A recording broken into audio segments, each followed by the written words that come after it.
자, 방금 제가 땅을 밟고 나오는 것보다 플라스틱을 밟고 나온다. 요거는 자연과 우리 인간의 사이에 플라스틱이 끼어 있다는 소리가 거든요. 주변을 돌아보면 비닐 플라스틱이 굉장히 많습니다.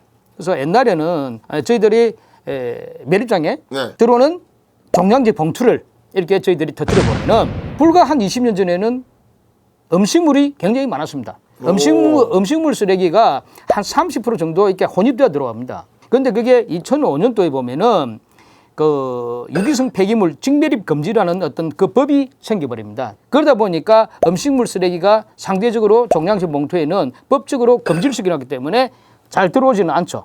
그런데 여기서 하나 제가 팁을 드리면은 이게 음식물 쓰레기다, 그 다음에 이게 일반 쓰레기다라고 구분하는 방법 딱 하나입니다. 어떤가요? 사람이 먹을 수 있느냐 없느냐 이 차이입니다. 자, 사람이 먹을 수 없는 것은 뭡니까? 일반 폐기물입니다. 사람이 먹을 수 있는 거는 이거는 음식물 폐기물입니다. 그런데 최근에 와서 이제 우리가 조사를 해보면은 바뀌었습니다. 비닐 플라스틱이 거의 한 40% 50% 이상 차지합니다. 우리가 종량제 봉투가 나왔을 때 거기에 들어있던 쓰레기를 전부 다 저희들이 파헤쳐 가지고 거기에 나오는 성분들을 10가지 종류로서 구분을 합니다.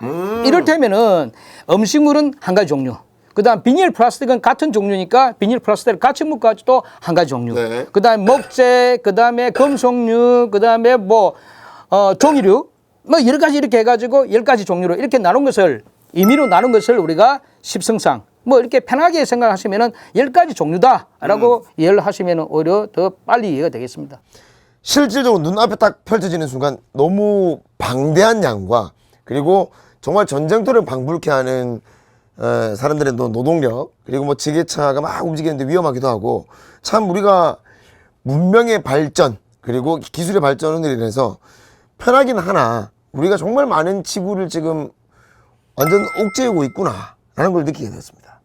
결국은 사람이 생활하면서 편하고 윤택한 것을 가지면은 반대급부는 반드시 생기기죠.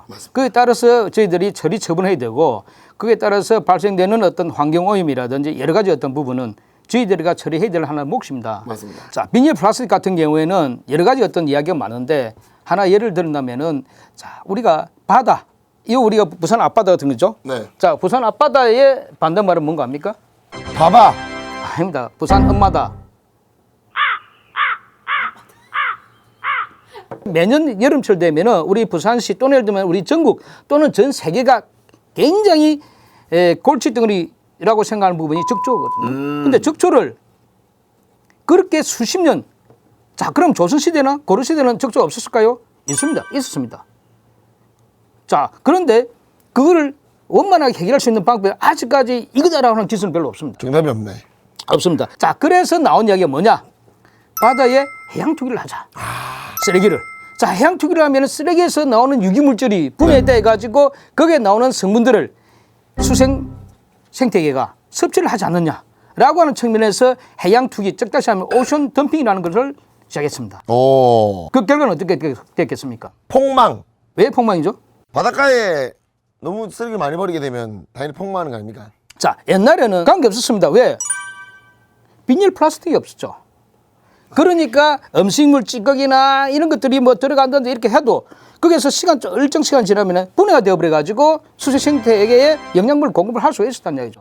그런데 어느 순간부터 쓰레기가 가라앉지도 않고 분해되지 않고 떠다니더라는 얘기죠. 아, 이게 뭐지? 라고 보니까 비닐 플라스틱이에요. 그래서 해양 투기를 OECD 국가는 전면적으로 해양 투기를 금지를 시켰습니다. 그 주범이 뭐냐? 이 비닐 플라스틱이에요. 승현 씨는 요 그림을 보면서 아까 악취가 난다 이야기를 하셨죠? 왜 악취가 날까요? 왜 그러냐면 깨끗하게 씻지 않아서이기 때문입니다. 저희들이 아무리 분리수거를 잘 해가지고 배출을 한다 해도 수거해가지고 이런 진구처럼 여기에 있는 재활용 선별장을 가게 되겠습니다. 그죠? 자, 가더라도 여기에서 선별 다시 하겠죠. 손으로 하는 사람들 그리고 또 지게차로 또 몰아가지고 컨베이어 벨트 하는데도 쉽지는 않은 잡더라고요. 일반 우리가 지금 여기에 있는 구청에서 운영하고 있는 선별장은 기본적인 가장 뭐냐? 가장 간단한 게 뭐라고 생각합니까? 손선별. 맞습니다. 왜? 간단하거든요. 돈 크게 안 들고 컨베이어 벨트에서 쓰레기 올려가지고 사람들이 서로 마주보고 있으면서 맞아요. 촉감내기. 자, 그렇게 했을 때 시간적인 어떤 부분에서 굉장히 제약을 많이 받습니다. 늘어지겠죠, 선별하는 방법이 여러 가지 늘어지는데 그래서 그래 해도 지금 가장 기본적인 그걸 베이스로 해서 지금 선별을 하고 있습니다. 그러다 보면 그런 효율적인 어떤 부분에서는 좀 떨어지는 부분이 있습니다. 지금 화면에도 나와 있지만도 용기에 음식물이 묻어 있으면 재활용이 안 된다고 보시면 되겠습니다. 가장 큰 문제가 그 부분입니다. 용기를 어떻게 됩니까? 내야 됩니다. 용기를 내야죠. 용기를 집에서 안 내면 되죠. 그러면 쓰레기 안 넣어줘. 네. 용기 내지 마세요. 알겠습니다. 그럼 주눅들어 있겠습니다. 그렇죠. 파이팅 하지 마세요. 네, 알겠습니다. 자, 라고 하고 싶지만 무조건 용기는 또 배출될 수밖에 없죠. 그렇죠. 네. 자, 그래서 그 용기를 세척을 잘해야 된다는 얘기죠. 자, 용기를 내야 됩니다. 네. 예. 자, 이 용기를 같은 경우에는 자, 표면이 매끈하죠. 네. 자, 이러면 어떤 다른 어떤 수세미나 이런 부분 가지고 굉장히 세척이 잘 될 수 있습니다. 그런데 어떤 용기냐? 가령 이렇게 들읍시다. 요런 용기 같이 아니 예를 들면 먹고 이렇게 표면이 매끈하지가 않죠. 네네. 이게 이런 부분이 많기 때문에 가령 이런 부분을 만약에 세척을 한다 하면은 안쪽에 세척이 잘 안 되는 부분이 있습니다. 무조건 안 되죠. 그래서 매끈하게 만드는 것이 가장 이상적인. 그다음 또 하나 제가 또 말씀드리고 싶은 거는 배달시켰을 때 그 용기를 보면은 대부분 보면은 사각형이 많습니다. 근데 사각형은 그 세척하는데 어떤 문제가 있을까요? 모서리. 맞습니다. 모서리 부분이 있어가지고 모서리 부분에 세척이 안 됩니다. 그래서 사각형을 이렇게 너무 빠듯하게 사각형을 두는 것이 아니고 네. 약간 밑으로 각을 두고 하면은 세척이 잘 됩니다. 그래서 우리가 하수 처리장도 마찬가지입니다. 하수 처리장이고 그다음 처리장에서 우리가 시설을 지을 때 너무 빠듯하게 잘 안 짓습니다. 왜? 청소하기 힘듭니다. 그래서 각을 줍니다. 밑에다가 모서리를 각을 줍니다. 각을 주면은 각진 부분에는 거기에 티가 나오니까 청소하기 좋습니다. 자, 그러면 앞에는 이제 플라스틱이 지금 여러 종류들이 있거든요. 어떤 특징들이 있고 이것은 어떤 플라스틱인지 한번 체크를 해보도록 하겠습니다. 치약, 이 과일통, 요거는 커피. 밤만 나를 밀어봐. 예예예.